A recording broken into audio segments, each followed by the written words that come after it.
Olá, começando mais um PET Reforço. Continuando a revisão sobre físico-química, nesse vídeo vou falar sobre o equilíbrio químico. A gente tem que a característica principal é que a concentração não muda com o tempo.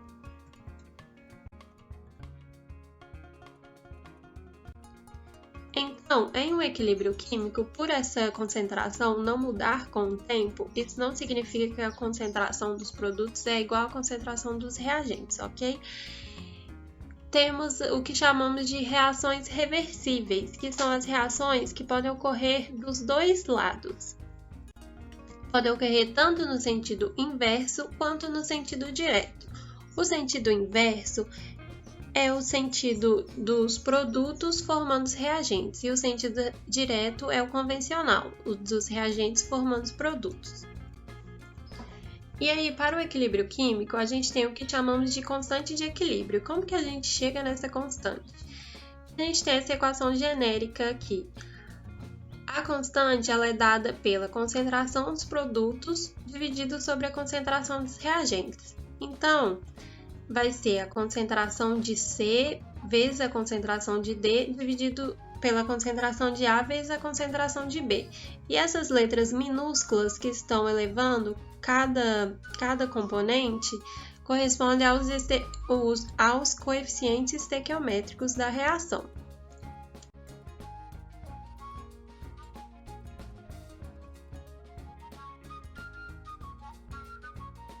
Há outra forma de calcular essa constante de equilíbrio. Se a gente tem só gases em uma equação, a gente pode calcular a constante pelas pressões parciais desses gases, e essa constante vai ser chamada de Kp. Então, primeiro a gente calcula a pressão parcial, que é a fração molar vezes a pressão total, lembrando, e essa fração molar é o número de mols parcial dividido pelo número de mols total. Então, se a gente tem essa equação genérica, semelhante ao que foi feito anteriormente, mas agora envolvendo pressão parcial, a constante vai ser dada pela pressão parcial dos produtos dividido pela pressão parcial dos reagentes. Então, a gente chega aqui, vai ser a pressão parcial de C vezes a pressão parcial de D dividido pela pressão parcial de A vezes a pressão parcial de B, e elevado aos coeficientes estequiométricos, da mesma forma. Mas a gente tem que ter um pouco de atenção, porque nem tudo entra nas constantes de equilíbrio. Então, o que vai fazer parte desse cálculo? A gente tem que lembrar que os sólidos e líquidos, eles não vão entrar no cálculo das constantes. Então, se a gente tem essa equação aqui, lembrando que a constante ela é dada pela concentração dos produtos divididos pela concentração do reagente, para essa equação, o CaCO3 não vai entrar, nem o CaO, porque eles são sólidos. Então, vai entrar só o CO2 gasoso, e a constante vai ser apenas de CO2. E como todos os componentes apresentam índice estequiométrico igual a 1, não tem o elevado aqui. E aí, para esse outro caso, a gente tem todos os componentes gasosos. O que a gente viu? Se é gás, a gente trabalha com pressão parcial. Então, a gente vai calcular a pressão parcial de cada componente e colocar na constante de equilíbrio. Então, a gente vai ficar com esse resultado aqui.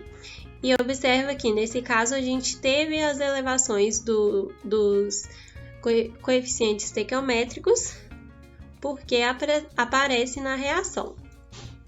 Agora, as características do equilíbrio. Quando um sistema está em equilíbrio, a velocidade direta é igual à velocidade inversa. A reação direta e a inversa ocorrem simultaneamente e não tem alteração nas características macroscópicas se o sistema for fechado. Ainda, se a gente tem um K maior que 1, isso indica que temos maior quantidade de produtos. Se a gente tem um K menor do que 1, isso indica que temos maior quantidade de reagentes. E se o sistema ele não estiver em equilíbrio, a gente não pode calcular a constante de equilíbrio. Então, a gente vai trabalhar com o quociente racional, que é quando o sistema está fora do equilíbrio. Então, se a gente tem aquela mesma equação genérica, o quociente racional vai ser a concentração dos produtos sobre a concentração dos reagentes. Observe que é bem parecido, mas nesse caso, o sistema ele não está em equilíbrio, essa é a diferença. Então, a gente pode relacionar o K e o Q. Se em um sistema o Q for menor que o K, isso significa que a reação direta tende a formar produto. Se o K for igual ao Q, o sistema está em equilíbrio. E se o K for menor do que o Q, a reação inversa tende a formar reagente. A gente pode relacionar também a energia livre de Gibbs com o equilíbrio. Quando a gente tem uma energia livre de Gibbs menor do que zero, isso indica que a reação é espontânea. Quando a gente tem ela maior do que zero, a reação é não espontânea. E quando ela é igual a zero, indica que a reação está em equilíbrio. Essa energia de Gibbs, ela trata justamente sobre essa espontaneidade de um sistema.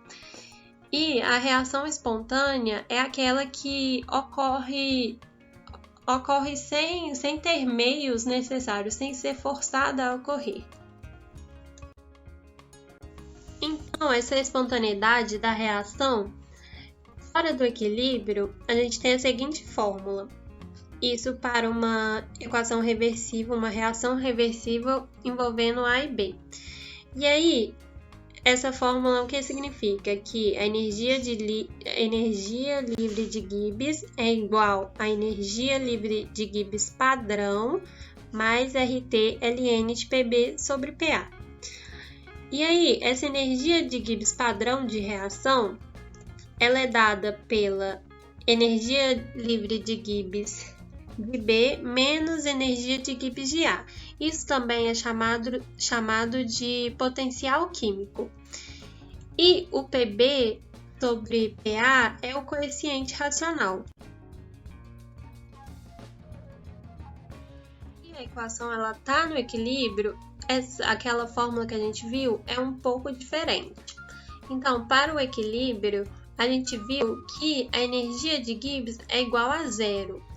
Então, para aquela equação, esse termo aqui vai ser igual a zero. Ele é zero. Então, a fórmula vai ficar só a energia de Gibbs padrão é igual a menos RT ln de K.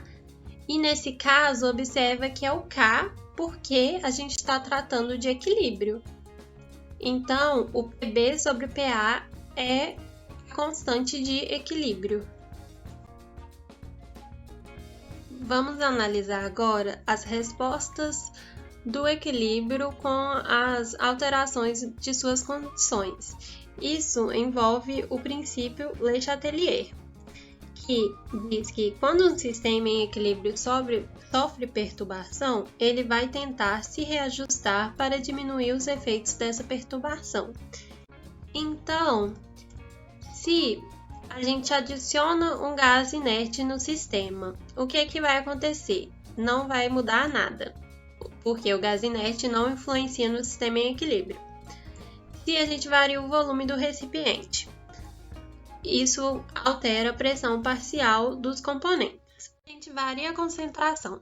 Se a gente aumenta o reagente, por exemplo, se a gente aumenta a concentração de carbono nessa reação aqui, o sistema vai querer fazer o contrário, né? Para manter o equilíbrio, vai querer diminuir essa concentração. Então, o carbono ele tem que ser consumido se a gente aumenta a sua concentração. E para ele ser consumido, ele tem que ir para os produtos, né? Então, a reação ela vai deslocar para a direita, que é o sentido dos produtos, para consumir esse carbono. E se a gente diminui a concentração do carbono, o sistema ele vai querer produzir mais carbono. E para isso, a reação vai deslocar para a esquerda, que é no sentido dos reagentes, para que seja gerado mais carbono. E se a gente aumenta a concentração dos produtos? Se a gente aumenta a concentração de monóxido de carbono aqui, da mesma forma, o sistema vai querer diminuir essa concentração de monóxido de carbono.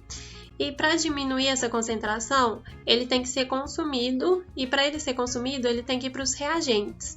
Então, a reação ela desloca para a esquerda. Se a gente diminui a concentração de 2CO, o sistema vai querer gerar mais concentração. E aí, o sistema vai deslocar para a direita. E se a gente tem uma variação de pressão, se a pressão está aumentando no sistema, isso quer dizer que o volume vai diminuir. Então, o sistema ele vai deslocar no sentido da reação que tem menos números de mols.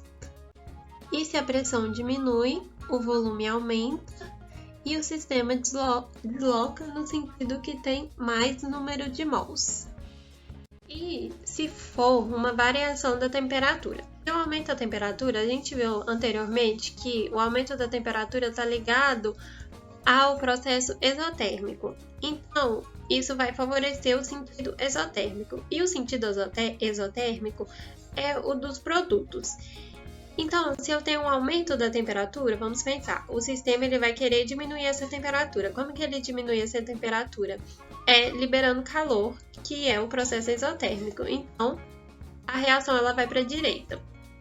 Se eu tenho a diminuição da temperatura, vai favorecer o sentido endotérmico, é o sentido dos reagentes, porque o sistema ele vai estar querendo absorver calor, então a reação ela vai para a esquerda. Então, se aumenta a temperatura, a reação vai para a direita, se diminui a temperatura, a reação vai para a esquerda. A gente pode relacionar essa variação da temperatura com a energia de Gibbs, a partir dessa fórmula, em que o ln de K1, o K1 corresponde à constante de equilíbrio em T1 e o K2 a constante de equilíbrio em T2.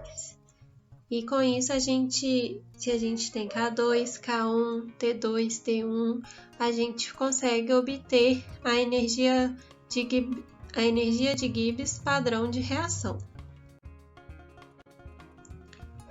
E se a gente adicionar um catalisador na reação?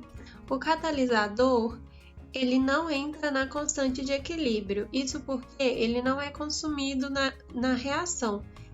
Ele apenas aumenta a velocidade da reação e diminui a energia de ativação.